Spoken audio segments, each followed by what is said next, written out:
Hello everyone, Kamal Murar here again. Welcome to my YouTube channel, IR 2.0.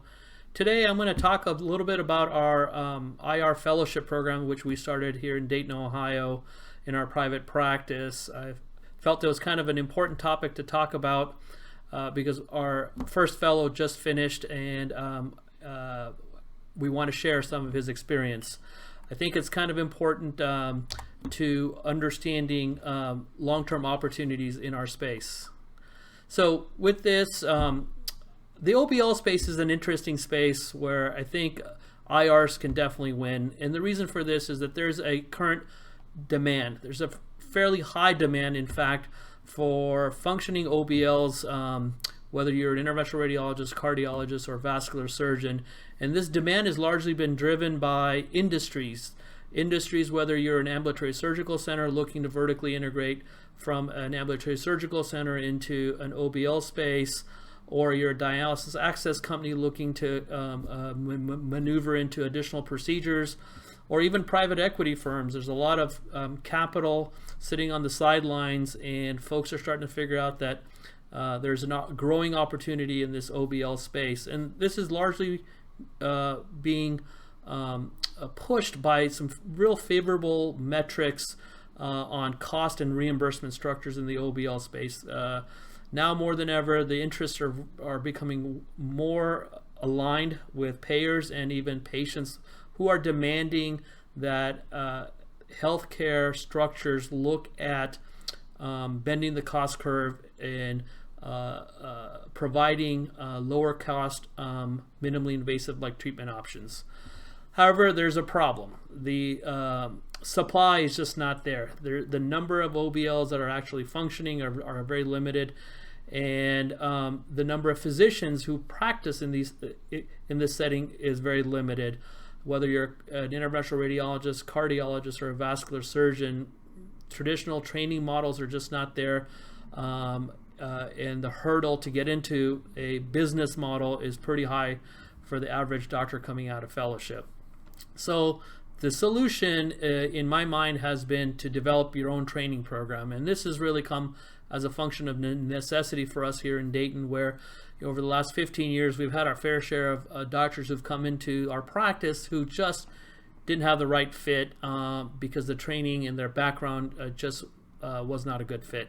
So a few years ago, I kind of got inspired by other specialties, and the precedence for creating fellowship programs post-traditional fellowships has been there in other industries. And the one that comes to mind is GI and endoscopic ultrasound training.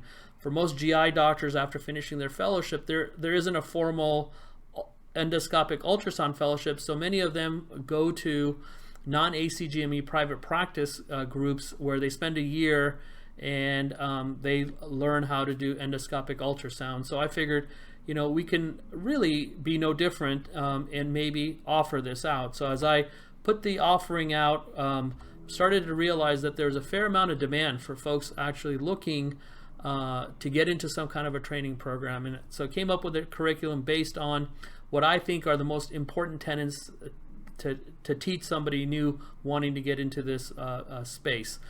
This really starts with patient acquisition strategy. I can't emphasize this more, and that is,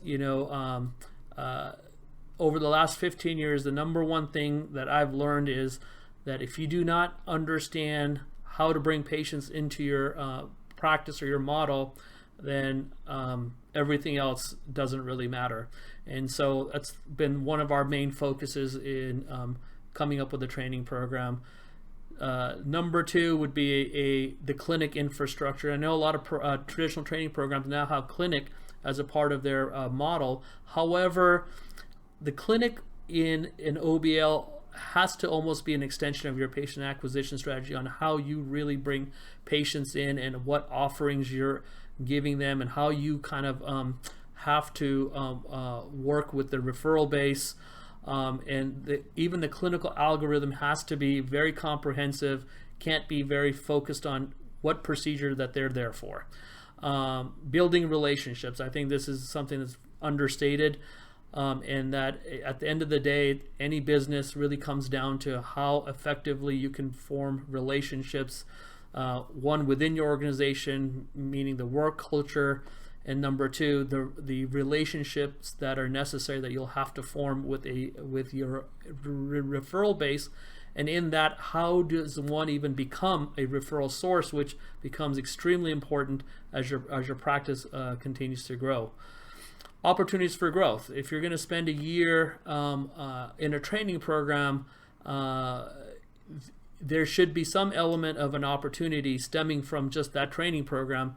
And in that, we've created a model where what I call a fellowship to ownership program, where the value proposition for a fellow really should be more than just training. And it is kind of self-serving for us in that we want to be able to train folks that we would like to become partners with. And so right off the bat, as we're growing different centers, we want to be able to offer fellows that we know are going to do well opportunities at the ground level in getting into new ownership opportunities. And then lastly, procedures to learn. And I purposely kind of put this at the bottom of the list because I think ultimately a skilled interventional radiologist will get opportunities to learn how to do procedures. Some of the other things are not always that intuitive, but nonetheless, the procedures that we are offering are really based on a very simple strategy: what's available and what's going to pay. And based on that, there's a ton of work that could be very meaningful in an OBL space. I break it down into three kind of large categories: vascular, in that huge opportunities for market share and reimbursement opportunities in the PAD space. Certainly, there's still opportunities in veins and cosmetic. Embolizations is like another large grouping that I put all embolizations in because they are still available, largely not. The market share is very open. Reimbursements are excellent. Fibroid embolizations, varicocele embolizations, up and coming prostate artery embolizations now have codes. We have a fairly large experience with bariatric embolization, and certainly oncology related embolizations and interventional oncology tumor ablation type procedures are now starting to get codes. It's a very exciting time to be in an outpatient setting where the reimbursement codes are coming up to speed for us. Certainly another large category is pain and spine, kyphoplasty, spinal cord stimulation, radiofrequency ablation procedures, even injections. They play even some of these injections play such a critical role for us in our practice, not only from a reimbursement standpoint, but from a patient acquisition strategy and rounding out our clinical algorithm, and the importance of having a offering for our referral base that really goes to solving problems. So with this, let me introduce you to our first fellow, Dr. Ryan Brandt, who started with us in July of 2019 and just recently finished in June of 2020. He was a fellow he was a physician who completed his fellowship at Dartmouth in 2018. Was in private practice until he came across our offering and moved his entire family to Dayton, Ohio. And I want to go ahead and have him give you some insight into his experience with the 1 year that he was with us. Another thing I didn't have much experience is how to get patients. So the standard hospital-based practice for IR is there's certain select procedures that they'll send to you for referral. But if you want certain kind of work like PAD, if you want more uterine fibroid embolization, you have to figure out how to get them. And this practice has shown me different ways, talked about different strategies of what works, what might not work. And sometimes there's even like regional factors for what kind of procedures you can get. So different patient acquisition strategies for different procedures are something that I learned through my time here. So yeah. So the clinic experience is probably the largest difference than what I experienced during fellowship. I would say this is kind of like a clinic-based model. Typical model in the hospital, you get all your referrals on inpatients, or majority are inpatients. But here, pretty much 100%, I think it's safe to say, are all outpatients. So you work the patient up, you communicate with the referring providers, and you follow the patients up.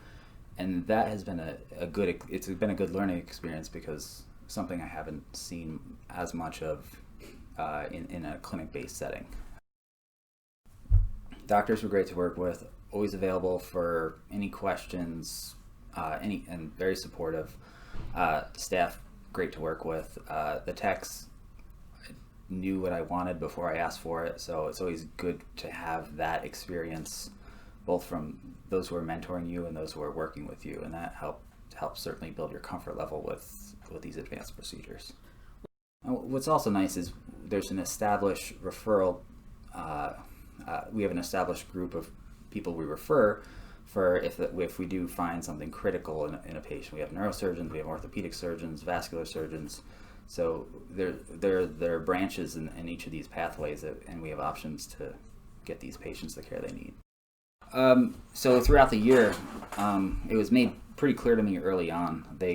If I was going to stay on with the group, they'd make an offer halfway through the year. And I've been getting consistent feedback, and certainly they followed through. Actually, I've been offered the opportunity to take part in an up-and-coming OBL, partial ownership. I've had a partial ownership opportunity, and I believe that may be offered to future fellows as well. So they've been very forthcoming about what's to be expected and my responsibilities. I've probably done about 200 atherectomy cases so far here, probably about 300 angiograms, mostly radial. So I've gotten a good amount of experience, particularly in the angiogram category. We did radial angiography in fellowship, but not this much. So that's been helpful. As far as the atherectomy cases, to kind of get the whole spectrum of disease, some are pretty long CTOs, some are we do above the knee, below the knee. Actually, we did a TAMI case. I did my first TAMI case here, which was very successful. Pedal access. We actually had it done in under an hour, so I was pretty happy with that. We do a lot more of the pain procedures, kind of I would say a larger variety of pain. I put in an epidural spinal stimulator leads, which I've never done in fellowship, and I haven't seen them before, so that was new and interesting. And a lot of the injections we do here, like the medial branch blocks, I didn't have much experience in. I've done the uterine fibroid embolizations here, and actually there's a technique they use for pain management, and that's done through the wrist, all radial. But a lot of those patients typically have pain afterwards, and one of the techniques that I've learned here that I've never heard of before is to administer intrathecal fentanyl, which in my experience this year, we have not had to admit any patient to the hospital. They were all able to go home following this procedure, so I thought that was interesting. So in conclusion, there's a definite opportunity in the OBL space for interventional radiologists. It's absolutely a blue ocean strategy for us. However, we need to work on training our physicians for this particular model. And this means we need to look at how we can redefine and extend traditional training programs. And in this, my hope is that our small program here in Dayton creates some type of inspiration or spark, not only for our Interventional Radiology Society and traditional training programs on how we can maybe create some bridges and get our fellows exposed to this model sooner than later, but also private industry. I feel like there's a really exciting energy around the private enterprises, whether you're an ambulatory surgical center outfit or a dialysis access company or even a private equity company, to kind of harness that energy into helping us create more training opportunities, specifically in this outpatient model. So with that, I'd like to go ahead and sign off and say thank you again. Please feel free to leave comments or questions, and definitely if you have any specific questions for me, you can find me on LinkedIn and shoot me a message. Thank you.